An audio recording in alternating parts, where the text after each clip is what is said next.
Hello everyone, welcome back to the channel. In this video I will show you how to fix messenger logging problems, messenger server down issue and unexpected error occurred error message.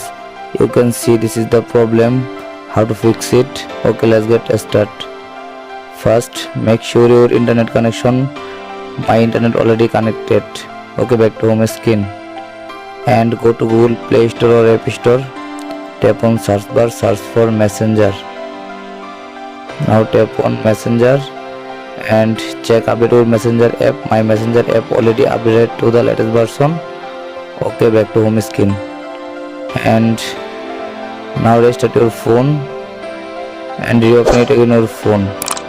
Okay, back to home screen and now long tap your messenger app. See, now long tap your messenger app and tap on I button or app info. Scroll down, then tap on storage, tap on clear cache and tap on clear data, delete.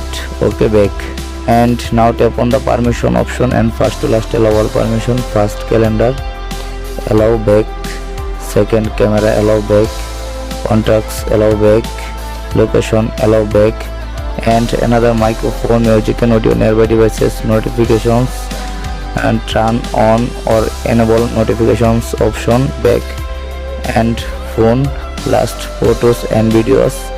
Okay, always allow all. Okay, back to home screen and open your messenger and see. I hope your problem has been solved successful. Please subscribe my YouTube channel and like, comment, share now.